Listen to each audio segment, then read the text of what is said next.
우리 하나님 말씀 함께 보도록 하겠습니다. 사도행전 4장 13절에서 31절까지의 말씀입니다. 하나님 말씀 사도행전 4장 13절에서 31절까지 말씀 우리 함께 봉독하겠습니다. 그들이 베드로와 요한이 담대하게 말함을 보고 그들을 본래 학문 없는 범인으로 알았다가 이상히 여기며 또 전에 예수와 함께 있던 줄도 알고 또 병나은 사람이 그들과 함께 서 있는 것을 보고 비난할 말이 없는지라 명하여 공회에서 나가라 하고 서로 의논하여 이르되 이 사람들을 어떻게 할까? 그들로 말미암아 유명한 표적 나타나는 것이 예루살렘에 사는 모든 사람에게 알려졌으니 우리도 부인할 수 없는지라. 이것이 민간에도 퍼지지 못하게 그들을 위협하여 이후에는 이 이름으로 아무에게도 말하지 말게 하자 하고 그들을 불러 경고하여 도무지 예수의 이름으로 말하지도 말고 가르치지도 말라 하니 베드로와 요한이 대답하여 이르되 하나님 앞에서 너희의 말을 듣는 것이 하나님의 말씀을 듣는 것보다 옳은가 판단하라. 우리는 보고 들은 것을 말하지 아니할 수 없다 하니 관리들이 백성들 때문에 그들을 어떻게 처벌할지 방법을 찾지 못하고 다시 위협하여 놓아 주었으니 이는 모든 사람이 그된 일을 보고 하나님께 영광을 돌림이라. 이 표적으로 병 나은 사람은 40여 세나 되었더라. 사도들이 노임에 그 동료에게 가서 대제사장들과 장로들의 말을 다 알리니 그들이 듣고 한 마음으로 하나님께 소리를 높여 이르되 대주제여 천지와 바다와 그 가운데 만물을 지은 이시요 또 주의 종 우리 조상 다윗의 입을 통하여 성령으로 말씀하시기를 어찌하여 열방이 분노하며 족속들이 허사를 경영하는고 세상의 군왕들이 나서며 관리들이 함께 모여 주와 그의 그리스도를 대적하도다 하신 이로소이다. 과연 헤롯과 본디오 빌라도는 이방인과 이스라엘 백성과 압세하여 하나님께서 기름 부으신 거룩한 종 예수를 거슬러 하나님의 권능과 뜻대로 이루려고 예정하신 그것을 행하려고 이 성에 모였나이다. 주여 이제도 그들의 위협함을 굽어 보시옵고 또 종들로 하여금 담대히 하나님 말씀을 전하게 하여 주시오며 손을 내밀어 병을 낫게 하시옵고 표적과 기사가 거룩한 종 예수의 이름으로 이루어지게 하옵소서 하더라. 빌기를 다음에 모인 곳이 진동하더니 무리가 다 성령이 충만하여 담대히 하나님의 말씀을 전하니라. 아멘. 오늘 말씀을 보면 어제 말씀에 이어서 베드로와 요한이 공회에서 신문을 당하는 것을 보게 되어집니다.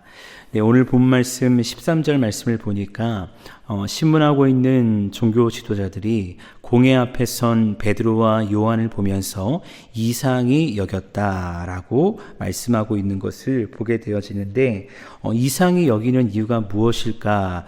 그 이유는 크게 세 가지였습니다. 첫 번째 이유는 무엇이었냐면요, 이들의 담대함 때문이었습니다. 13절의 말씀 보니까 그들이 베드로와 요한이 담대하게 말함을 보고 라고 말씀하죠. 지금 종교 지도자들이 베드로와 요한에게 할 수 있는 일은 자신들이 가진 힘과 권력으로 이들을 겁박하는 것입니다. 그래서 어제 말씀을 통해 보았던 것처럼 대제사장과 장로들, 서기관들까지 모일 수 있는 종교 지도자의 그룹들이 함께 모이게 된 것입니다.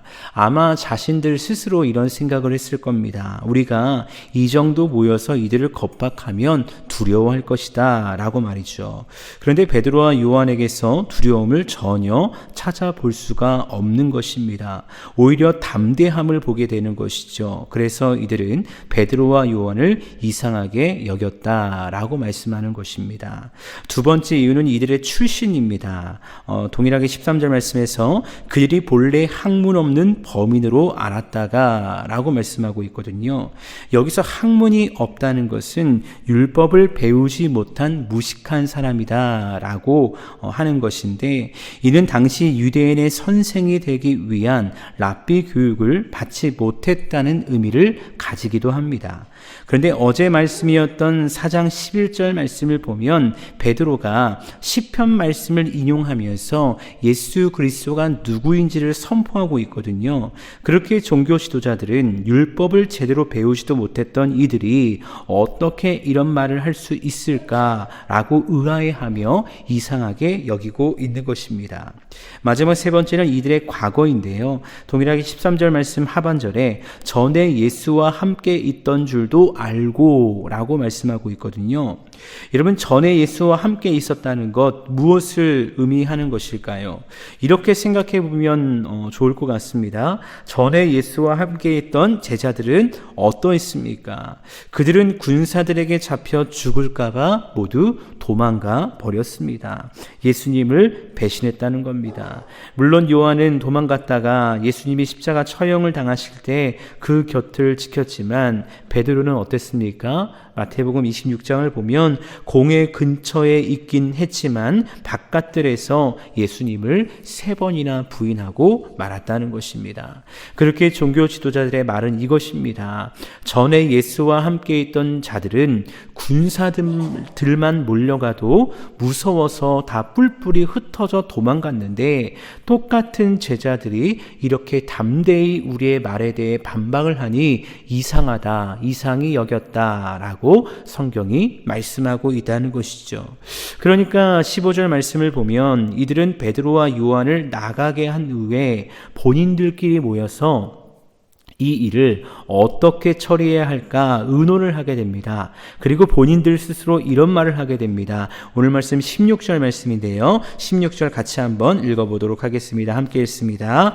이 사람들을 어떻게 할까? 그들로 말미암아 유명한 표적이 나타나는 것이 예루살렘에 사는 모든 사람에게 알려졌으니 우리도 부인할 수 없는지라. 아멘. 여러분, 결국 이들의 결론이 무엇입니까? 40년 동안 안진뱅이 되었던 사람이 기적적으로 걷고 뛰는 것을 예루살렘 사람들이 다 보았다는 겁니다. 그리고 알려졌다는 겁니다. 그래서 결론은 우리도 이를 부인할 수 없는지라 라고 말씀하고 있죠. 종교 지도자들은 스스로를 하나님을 믿는 자다라고 자부했지만 지금 무엇을 선택합니까? 하나님이 아닌 민심을 선택하는 것입니다. 그래서 어쩔 수 없이 이 일을 마무리 지으려고 하는 것이죠. 근데 생각해 보니까 그냥 이렇게 마무리하면 문제가 생기는 겁니다. 왜냐하면 베드로와 요한이 더욱 담대하게 복음을 전할 것이기 때문이죠. 그래서 이들은 베드로와 요한을 불러다가 이렇게 이야기를 하는데 17절 18절 말씀에 이렇게 말씀하고 있습니다. 이것이 민간에 더 퍼지지 못하게 그들을 위협하여 이후에는 이 이름으로 아무에게도 말하지 말게 하자 하고 그들을 불러 경고하여 도무지 예수의 이름으로 말하지도 말고 가르치도 말라 하니 라고 협박을 하고 있는 것입니다. 이들의 결론, 이들의 마지막 이야기가 무엇입니까? 그들이 가진 권력으로 제자들을 엄히 통제하는 것입니다. 그래서 더 이상 소문이 확대되는 것을 막고 이로 인한 파장을 줄이려고 했던 것이 이들이 함께 의논한 결과였다는 것입니다. 그러나 성령이 충만한 베드로와 요한은요, 이들의 이 이야기 속에서 무엇을 답합니까? 19절 20절 말씀 보니까 이렇게 선포하며 나아갑니다. 우리 19절 20절 말씀 같이 한번 읽어보겠습니다. 시작. 베드로와 요한이 대답하여 이르되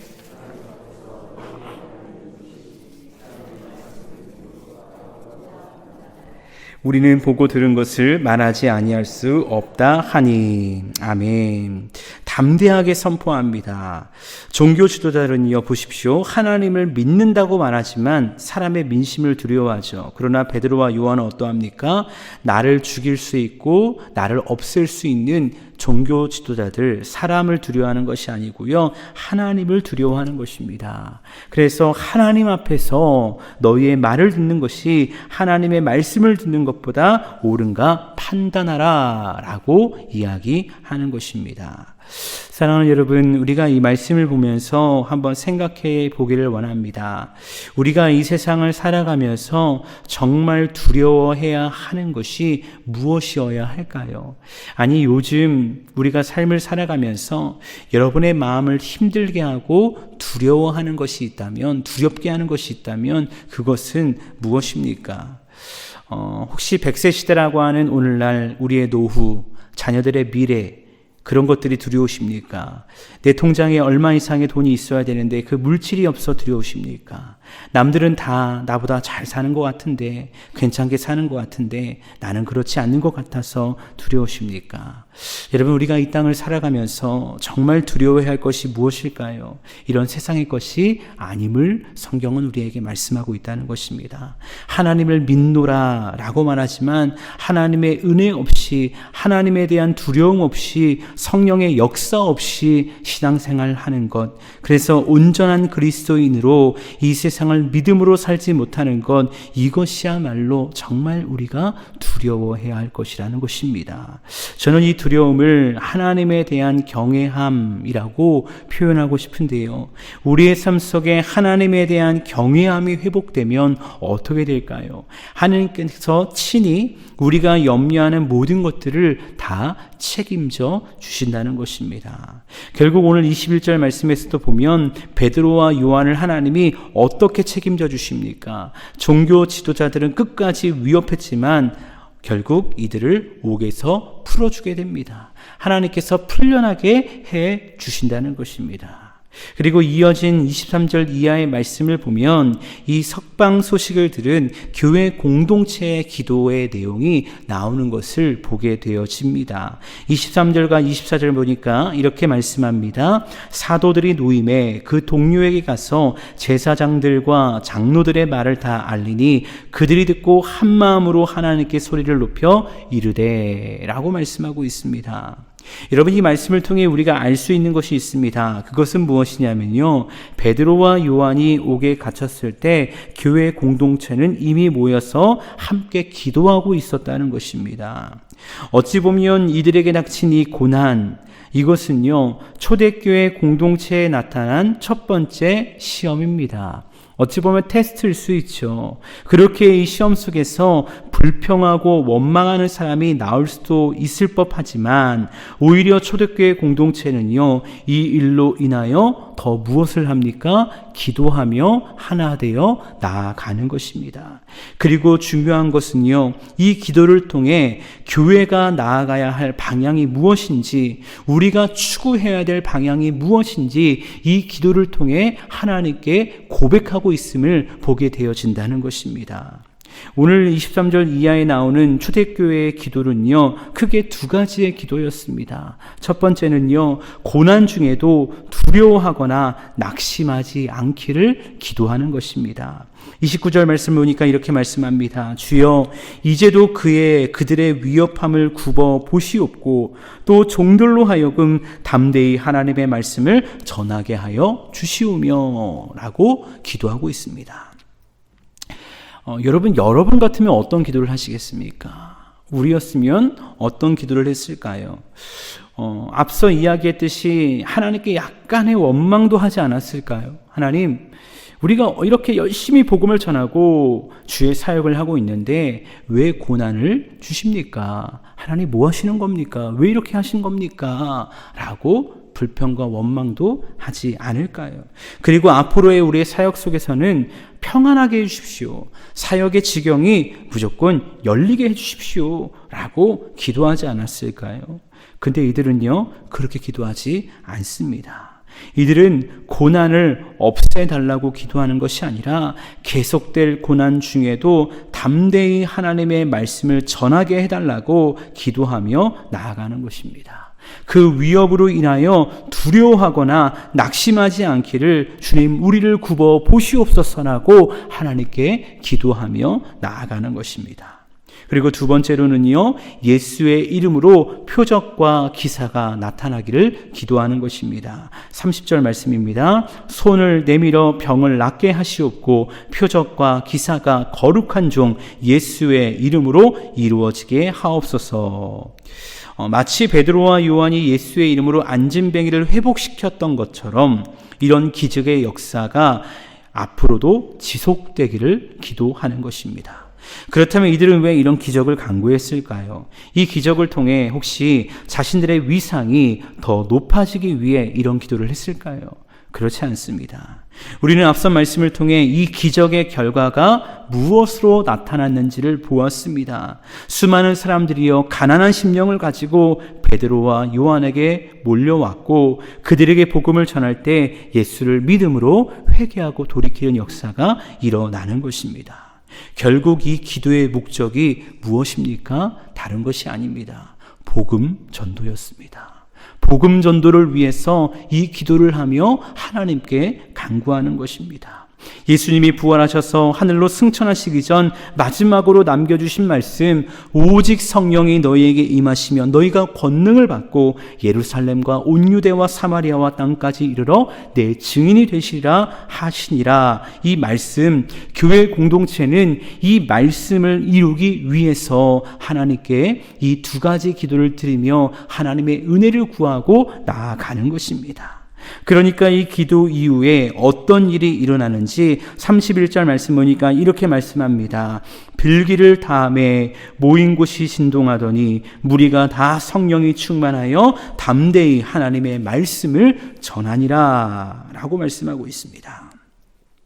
빌기를 다음에 기도를 다하니까 진동이 느껴집니다. 그리고 무리가 다 성령이 충만함을 받았다라고 성경은 말씀하고 있습니다. 모여있던 공동체에게 공개적인 성령의 충만함이 다시 한번 임하게 된 것입니다.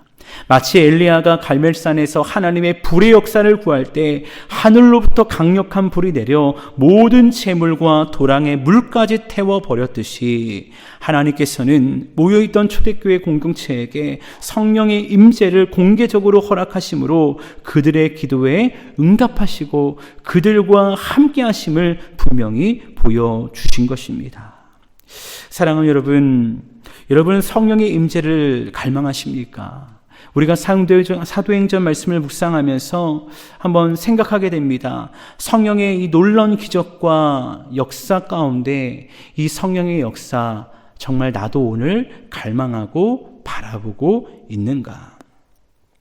근데 혹시 우리가 요즘 이 성령의 임재를 경험하지 못하고 있다면, 이 성령의 임재 안에서 정말 이 복음의 영광을 향하여 나아가지 못하고 있다면 그 이유가 무엇일까요?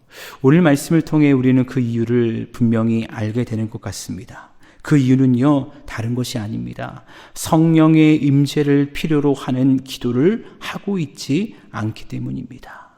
우리가 기도하는 것들이 세상의 성공이고 세상의 많은 것들을 누리기 위한 기도라면 단지 내 가정, 내 삶, 내 직장, 내가 잘 사는 것, 그런 기도만을 하고 있다면 성령님은 역사할 수 없다는 것입니다.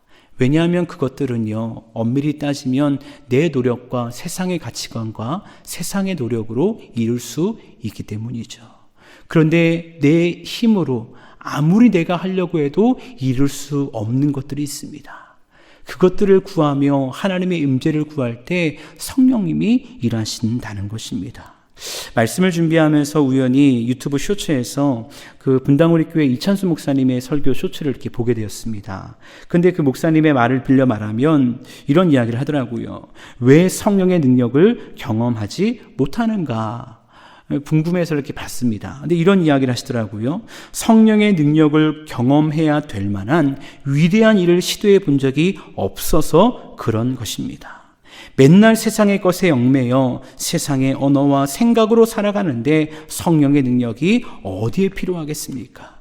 여러분, 성령의 위대한 능력을 경험하고 싶습니까? 그렇다면 성령의 위대한 능력이 필요한 위대한 일을 꿈꾸고 계획하시기 바랍니다. 위대한 일을 행하는 그곳에 성령의 위대한 역사와 능력이 나타날 줄로 믿습니다. 라고 이야기를 하시더라고요. 사랑하는 여러분, 초대교회 공동체는 어떤 공동체였습니까? 성령의 위대한 일을 꿈꾸는 교회였습니다. 보여지는 상황과 환경은 어려웠습니다. 반대하는 무리들의 힘과 권력은 강해 보였습니다. 하지만 초대교회 공동체는 포기하지 않고 성령의 능력을 간구합니다. 그리고 그 능력으로 충만한 초대교회는 하나님의 귀한 사역을 감당하는 복음의 통로가 된 것입니다. 근데 오늘을 살아가는 우리가, 오늘 이 시대를 살아가는 우리 남산교회가 이런 공동체를 꿈꾸면 어떨까요?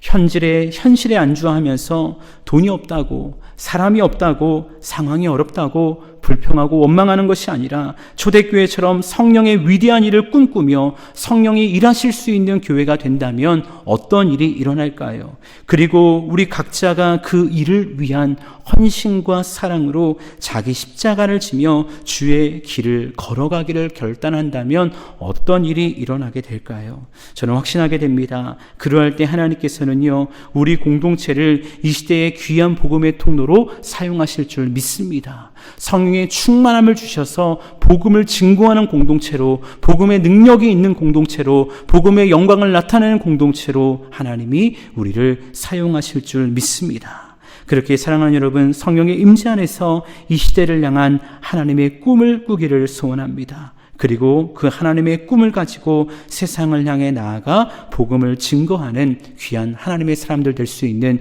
저와 여러분 될 수 있기를, 또한 저와 여러분을 통해 하나님이 기뻐하시는 귀한 공동체가 되는 우리 남산교회가 되기를 간절히 주님의 이름으로 축원합니다.